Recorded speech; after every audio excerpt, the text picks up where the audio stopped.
things have opened up for me recently, and I've realized certain things concerning the early days of the CIA, and just how the novel The Manchurian Candidate fits in with the the CIA mentality, and how it effectually is CIA propaganda.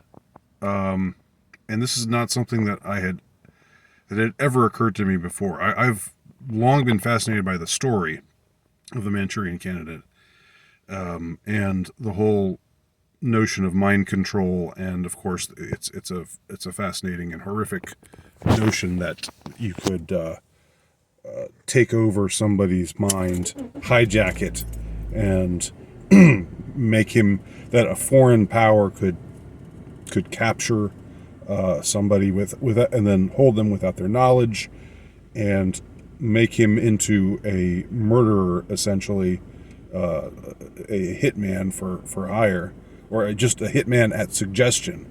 All they have to do is tap into his mind, tell him to kill somebody, and he'll go and do it, and not even know that he did it, not even remember it afterwards. And of course, that's the whole premise behind the Manchurian Candidate. But when you read the book, which I just recently did, the book that the movie is based on, the book was published, I believe, in the early 60s, and the movie came out hot on its heels. It was a bestseller book. It was marketed as a thriller, did very well, and then they made a movie out of it with Frank Sinatra and Angela Lansbury as the ball-busting, mind-controlling mom, who's the most memorable character from the movie, and also the book. She's really the central villain of the book, and some might call that misogynistic, I guess. But that's kind of funny, because whenever you have a female character who's evil, then that's misogynistic. But anyway, getting back to the point here, the early CIA, and I didn't realize this myself until recently, but in corroboration with my reading of Saunders' book, the Cultural Cold War, there is a misconception, I think, that a lot of people labor under today concerning the early CIA and their identity, and how their anti-communism differed markedly from what was popularly known as anti-communism. The men who became the first the progenitors of the CIA, the men who were OSS, or oh so social, as it was joked to be, because these were high society men. These were Ivy League men. These were men of wealth, discretion, and taste. And they were well read. They were intellectual, and they were men who would consider themselves liberal. They were anti-communist, but they were liberal, and it's amazing how it's been difficult to disentangle that notion, historically speaking, because today, what we're trained to do, if you're just if you just dabble in history, if you're a History Channel kind of person, what you think of it as, there were anti-communists out there.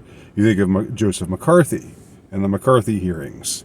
But the fact is that the men of the CIA looked down on, they despised McCarthy and his followers.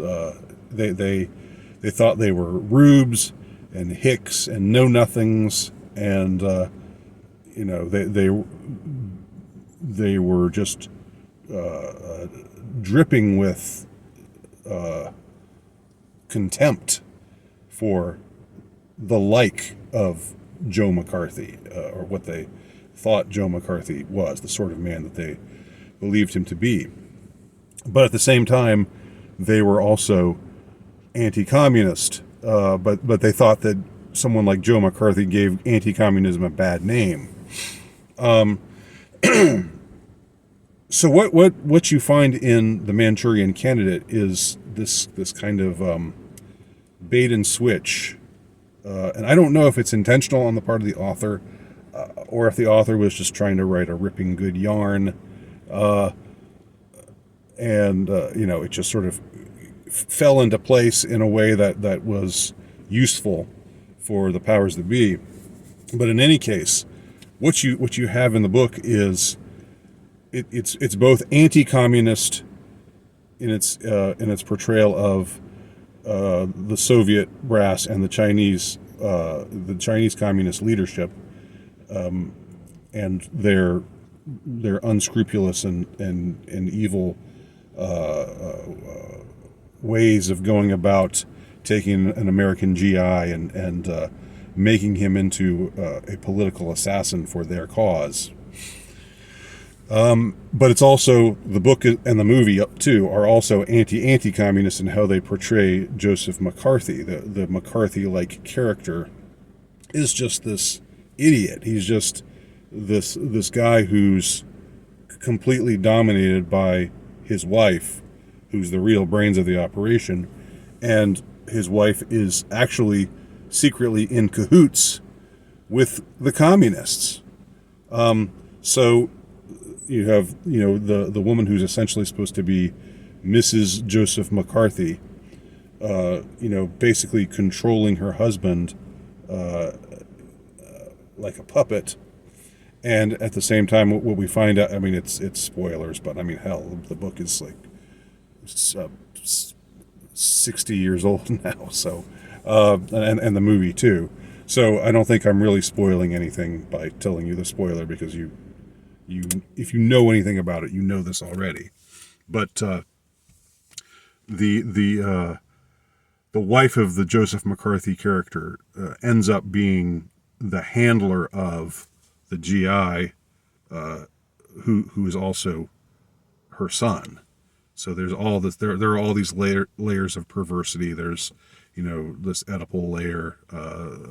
There's just all this. She's just this avatar of the ball busting Lady Macbeth type of female villain.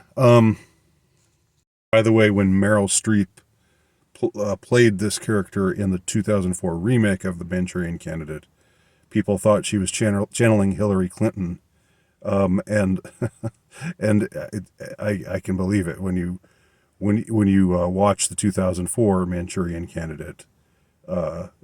She does very much remind one of that particular unfortunate woman, that nasty woman. But in any case, it's just very interesting. It's very enlightening to see how that was an acorn falling from the sky, or it was a bullet. Either way, doesn't matter. It's very interesting to see how this all plays out in the story, and how the book and the movie that came after it. The book was a bestseller. The movie did very well, and then after Kennedy was assassinated, the movie was pulled and it was taken out of commission, and you were not able to see it for a long while afterwards, because it just sort of intruded a little bit too much on a possible reality. Since you have a political assassination taking place by a brainwashed man, in the book and in the movie, The Manchurian Candidate. But my point is that the book very ably and very compellingly presents the CIA vision of the world, because the book is dripping with contempt for the McCarthy-esque character, and and it is also at the same time a very anti-communist, call it red baiting sort of book in its portrayal of the evil Soviet brass and the Chinese communists. But and I mean I don't think that's necessary. I mean I'm not opposed to that perspective because I think Soviet communism was bad, and I think Maoism obviously also was a very bad thing. But their attempt, the book actually attempts, I think, that the most insidious thing about it, again, whether this happened accidentally or not, is it makes it so that mind control projects, mind control experimentation is a communist thing. It's a Soviet, Chinese communist endeavor. When in fact the CIA was doing mind control experimentation all through the 50s, into the 60s and 70s, and probably past the 70s as well. But what was declassified were the MK Ultra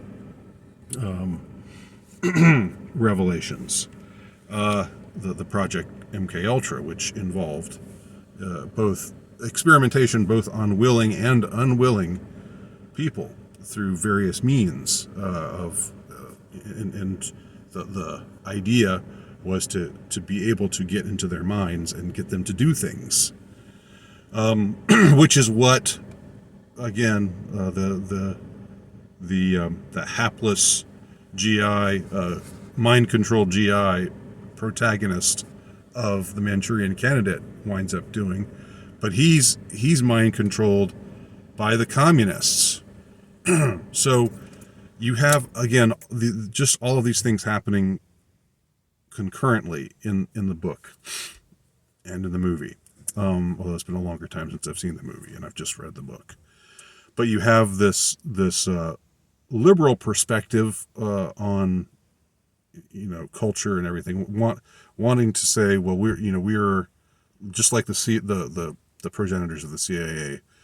We're high-minded people. We're into art and literature and such things. We look down our noses at these rubes out there in Middle America who are cheering on Joe McCarthy.